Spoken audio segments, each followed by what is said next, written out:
Hello, bonjour, namaste, ni hao, and ohio, everybody. What is going on? It is Gale here. Welcome back to the YouTube channel once again for another Danmachi Season 5 video. Even though it may not seem like it, it is a Danmachi video. We're here to talk about episode 5 and of course the cut contents in it. Now of course you might be wondering, Gail, what the hell am I doing? Well, I'm just driving a car basically around the roads of the United States of America. I don't know why I struggle to say that. But we're around the United States of America. I thought that, for something a little bit different, I'd just drive and talk about the episode instead. Usually what I do with these things is I usually have like an image set up or something, right? And then I just yap a lot, right? So I thought instead of doing something very basic like that, I'd have the images up, of course, as well. Don't worry, that'll be done in the edits as well. But I thought that I'd drive a car, basically, chat to y'all about the episode and talk about my thoughts on the cut contents, which of course, I think especially with this episode, episode 5, it's probably one of the more talked about episode when it comes to cut contents because of how much was cut. I think the thing is with this episode, right? I'll be very honest and say this is it wasn't any major cuts in terms of like, oh, there was one significant chunk that was cut. I would say it was cut a lot across the board. There was a lot of cuts across the board, and that's what made it felt heavily rushed. And I feel like that definitely put a bit of a downer on the episode as a whole, especially considering the high we came off of on episode 4. I still think episode 4 is probably one of the best episodes that they've done. To be quite honest, I still think that was an amazing episode, but episode 5 should have continued that in my opinion, and it was unfortunate to see that we got so many cuts. Now, personally to me, I still think that the episode was a 6 or 7 out of 10, like I said, but definitely there were scenes in the episode that I think should have been put in, I wouldn't say over other scenes, but more so that I would have said that they should have had an extra episode, or they should have removed the opening and ending again for this episode and focused on adding those scenes in, because especially some of these scenes, like I think the Freya monologue at the very beginning, and we'll start off with that in just a second before I obviously wrap up my point about the opening and ending. I think that they could have easily extended that monologue and actually made it even more impactful had they removed the opening, right? I think stuff like that is would have been extremely significant and a lot better for the episode than having the opening, of course, right? And speaking of the Freya monologue, that is where I will start off this video with. I think they kind of fumbled that a little bit, in my opinion. I think that's probably the weakest point for me in this episode, considering how important Freya is to the entirety of the season. It was a damn shame that they cut off a lot of what made her as both Seer and as Freya. Because the thing is, right, the nuance of Freya in this season is that she's got two sides to her. Obviously, you have the more evil goddess kind of side, the more malicious, the more I'll do anything, whatever it takes kind of side. And then you have her good side as well, which you kind of could see in the first scene, of course, right? Of course, with her talking about, Horn, and of course the hostess of fertility, how much the hostess of fertility matters to her, how much she loves it. But there was so much more in the light novels that I think that they kind of fumbled on a little bit. That they kind of fumbled on a little bit. In all honesty, in the anime, I think that they missed out on.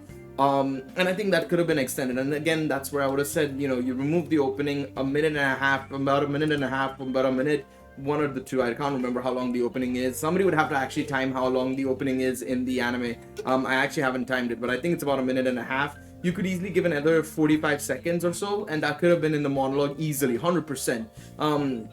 Because you miss out on that whole part of the hostess of fertility. You miss out on her connection to Mia as well, which is going to matter a lot in this season, of course, right? Because of the hostess of fertility, her being Seer and everything, right? Mia is an ex-member of the Freya Familia, the ex-captain of the Freya Familia actually as well, right? And so it's kind of unfortunate that we kind of missed that out entirely in this episode as well, and then of course you also get to hear a little bit about Horn and what her dedication is and why she was so willingly accepting of Freya and her deal effectively when she was much younger.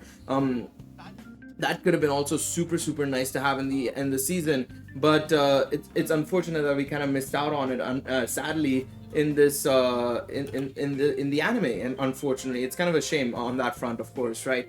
So that was the main part that I found very unfortunate in this season, or in this episode, I should say, so far, is that monologue was cut quite a bit. It was cut in half, basically. It was cut in half. So that was the big first cut, I would say, in this episode. Now, subsequently, I would say for a little bit, they actually nailed everything else. You know, the whole Eyes and Belle first interaction, I would say. Then, of course, I would probably argue that they also did a really good job on the front of, you know, the Ryu and Belle scene, of course, where Ryu is mad at Belle for, you know, not accepting Seer's feelings. That actually was really well done. I think they did a good job there, actually. I think that was extremely well done. So far, so good, right? Outside of the Freya monologue. Then you start to notice a lot more of the cuts. So the first major cut happens when the Freya Familia goes into action against the Hestia Familia, because along with, of course, Alan taking on Welf and so on and so forth, you also had Eyes, Tiona, and Tione actually also being involved as well. They actually, or Eyes notices or senses more so that Belle's in some form of danger and is about to spring into action, but then of course comes across Hegni and Hedin. Now the thing is, right, it was Eyes, Tiona, Tione, 3 level 6s, versus Hegni and Hedin, 2 level 6s, right? You'd think, oh, should be 3 versus 2, should be manageable, right? But the problem is the Loki Familia, and this is where I think they kind of missed the trick here, because again, this would have been super important regarding the context of the season and why the Loki Familia doesn't really partake in the events necessarily so far, is because the Loki Familia can't afford to get into a war with the Freya Familia. So that was point number 1, and the reason why they were a bit like, we can't really go up against them. The next point was that unfortunately, they didn't have their weapons. Tiona and Tione didn't have their weapons specifically. So you're having, obviously, while Tiona and Tiona could fight technically them without weapons, you know, they're Amazonesses, but still, you know, they're at a significant disadvantage in that situation. So it was a scene that was cut in the anime. Do I think it was a good cut? Yeah, partially yes and no. I think they should have definitely had some form of it in the anime. I feel like it could have been still very much appreciated. The problem is it would have taken a little bit of time, and I don't know what else they could have cut. The episode already felt so rushed that I don't know if they could have cut any more. And then if they cut something, then that cut would have to be in the next episode or something, because still, you know, a lot of what happened in this episode was important. Everything was significant and actually mattered a lot. But the problem is, it comes back to the point, is like, okay, you shorten the okay, you have the episode, you try and add more stuff, then the other stuff has to be pushed into the next episode, but then you have to make a decision for the next episode what they have to push into the next episode, and then and so on and so forth. It becomes a domino effect, right? I've been talking about this on my in my live streams, and I've been talking about it in other videos as well, but they have to make a decision on what they can add in, what they can't add in. And unfortunately, this is one of those things that they had to make a decision on, in terms of you know, they had to remove certain things. And I think this was a scene that I think is okay to be removed. I know, as much as Ice fans would like to say that this should have been in the episode, I think that this is a scene that is okay for being removed, just because of how important the other scenes are, in my personal opinion. Now, if they decided to remove the opening and ending, would I have included the scene in? I'd say yes, I would have included this scene in. I would have included the scene had they removed the opening and ending, of course. Or if they had an extra episode, then this scene would have definitely been an important scene to have in the anime as well. But unfortunately, it's one of those things that they didn't introduce, you know. This is something that they didn't include. Now we move on to a little bit later as well, and we move into effectively the in-between part of you know, Hermes and Hestia and Freya talking, and then of course Freya saying that, you know, she's putting things into action effectively. In between that scene, we actually go and see Freya you know, actually going to the guild and telling them that to, you know, get everybody out into the open so that they can you know, do the whole charm thing, you know, and everything. And she starts charming everybody, and she actually charms everybody, but Royman, I'm gonna lose the car. Royman, the guild master effectively, is one of the few that actually is able to stop himself from getting charmed by effectively inflicting pain on himself, and it's a scene that happens in the light novel. And unfortunately, they didn't introduce that into the anime. Now, I don't know why they didn't, because it would have been a good way to show that, technically, you can actually, prevent yourself from getting charmed through pain and other feelings. But unfortunately, they didn't do that. Now, do I think it's important? Yes, I do think it is important. I mean, I do think a lot of things are important in the cut contents, but do I think it's more important than the scenes we've seen already? No, I wouldn't have cut anything else from the episode. And this is what I'm saying, whenever I make this video, right, I have to talk about whether or not they made the right decision in removing those cut contents for whatever they put into the anime. And honestly, I can't really say that they've fucked up on that front at all. Like, a lot of people would say, like, oh, the adaptation is poor and stuff like that. But we have to remember that this is what they have to do based on the episode count. Now, I will blame this more so on SB Creative for giving them so little episodes. Again, I've been saying this for a very long time. If they had been given at least 18 episodes, ideally it would have been 24 episodes, like a normal 2-core, or like season 4. I think if it was 24 episodes, I don't think we would even have these complaints, or that we would have even seen these cut contents. But then getting 15 episodes only has definitely been something that's unfortunately cut them quite a bit, sadly. It's definitely cut them, unfortunately, big time, and it's become a problem for them in that sense. So yeah, the Royman Guild scene definitely would have been something that I would have loved to see in the anime, because it would have been something a little bit different. Ooh, the car nearly slipped from me there. But yeah, it would have been nice to have. Now, the next part is, of course, I wouldn't say it's a cut scene more so, but it's a cut mention. So we obviously see Hermes telling Hesse to use her divinity, use her god powers, basically, to protect herself from Freya's charm. Now, it doesn't explain why it works, but basically it's because Hestia is a Vestal goddess, a virgin goddess, and so she is able to actually stop herself from getting charmed. Now, unfortunately, they kind of cut that being mentioned in the anime. The thing is, and I'm not going to really judge it too much right now, because they could easily make a mention of it in the next episode. I think there's a very good chance that they might mention it in the next episode, because we might see potentially other gods and goddesses, or even other individuals who didn't get charmed, and they'll make an explanation of like how it works and everything and all that sort of jazz. I think there's going to be a good chance we could see that happening. Ooh, okay, that was a little bit out of control from my end.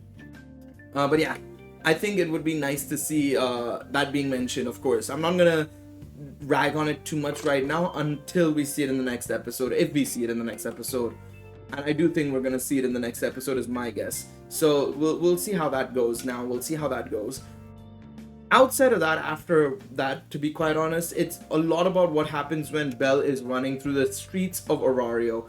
And this is where things get very interesting, because honestly, I think they did the emotional beats exceptionally well. I really felt it happening. I mean, obviously the light novel obviously made me feel some kind of way as well, but the anime also, with the voice acting and everything, absolutely knocked it out of the park. Mord's VA, Belle's VA, the Hestia Familia, everything was done exceptionally well, but there were a couple of things that they missed out on. So first and foremost, the first person actually Belle meets outside of Mord is Heath, actually. Heath from the Freya Familia, the healer from the Freya Familia. She makes her introduction in the next episode. We've already seen her in the preview, but she actually made her appearance a little bit before that, and she should have made her appearance at the end of the last episode. Now, I can see why they wanted to save her first appearance for the next episode, but yeah, technically that scene was cut. I think skipping Heath was okay, because again, we're gonna see in the next episode, it's not really that much of a problem. I don't think I blame her for that necessarily too much.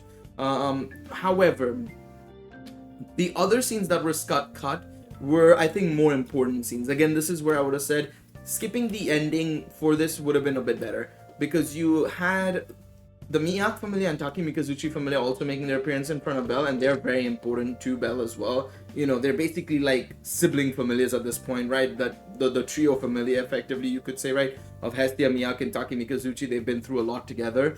And then, of course, you have also the Hestia familia. We actually missed a couple of scenes from there because we would have had a lot more of an interaction with Belle, with each individual member of the Hestia familia, and we didn't get that, unfortunately, which I think was a bit of a shame. We still got, of course, Hestia realizing that the Freya familia was observing them, seeing if there was anything out of the ordinary, just in case, and that was good because, of course, it keeps us in mind that the Hestia familia is under observation. If they do anything, they will rain hell and fire on them, and that's not what Hestia wants, because of course she doesn't want to lose the other children in her familia, right? She's already losing Belle basically to Freya at the moment, and it's like, well, I can't afford to lose the other children, even if because I might still lose Belle at the end of the day. So it's like, well, damned if I do, damned if I don't. I kind of have to protect these guys first, and then maybe we can rescue Belle at a later point. But it would have been much better to see the interactions between, like, Belle and Haruhime more specifically, and so on and so forth, in a little bit more detail, because it would have been amazing to see their feelings and stuff. And again, it's one of those things that I think, again, if we skip the ending, we would have had that. It's a damn shame that, like I said, I think this episode definitely needed the same treatment as the previous episode, where the opening and ending were cut. Ooh, nice fireworks. And you love to see the fireworks there. But it would have been nice to see, potentially that happening, of course, where we had, the opening and ending cut for these moments, because I think genuinely that would have been amazing. So honestly, like I said, I think if they had cut the opening and ending, they probably could have had, in my opinion, the main scenes that they should have added for those, if they had cut the opening and ending, would have been Freya's feelings at the very beginning, have that full monologue happening, and I would have had the Hestia familia, Miyake familia, Takemikazuchi familia stuff happening at the end. Those would have been the most important things I would have kept from the cut contents, in all honesty. The Tione fight would have taken a little bit longer, and I don't think I would have added that for just 30 seconds or 40 seconds out of everything that I've mentioned. And even the Royman Guild scene as well would have taken a little bit too long. So I can see why those were cut, to be quite honest. So I can't blame them on that front. But everything else, yeah, I think could have been easily added in if they had not decided to, fuck up on, or not fuck up per se, but if they just make the decision to remove the opening and ending for this episode. I think it was another episode that they could have easily done it, and then the next episode could have brought it back again. But alas, that's not what we have in store for us in this episode. They decided to keep the opening and ending for this episode after going without it in the previous episode. But yeah, let me know what you guys think in the comments section down below. I'm curious to see what you guys have to say down below. I genuinely think that outside of that, the episode did hit the majority of the points, right? As far as I can remember, and as far as I've read and rewatched, right? But if you feel like I've missed out on any other details in terms of like maybe smaller moments that you think should have been included and stuff, or you feel like otherwise maybe that Ai's and Tione's scenes were more important than the monologue at the very beginning being expanded on, or maybe even the end scenes, let me know in the comment section down below. I'm curious to see what you guys have to say down below. But yeah, thank you guys so much for watching this video. Hopefully you guys enjoyed this style. We'll keep doing this for cut contents. I think this will be a fun thing to do, where I just drive and talk about the episode. I feel like it's a little bit more natural as well. And I'll be honest and say I have my sticky notes up on the right hand side as well, hence why I've been a little bit distracted sometimes with how I'm driving. But yeah, let me know if you think this is a cool way of doing things. It's a bit different, and I think it's a little bit more fun as well, because it's kind of like me just chilling out and driving a little bit while talking to y'all. But thank you guys so much for watching this video. Leave a like, subscribe to the channel, all that sort of good stuff, and I'll see y'all in the next one. Take it easy, everybody. Bye bye.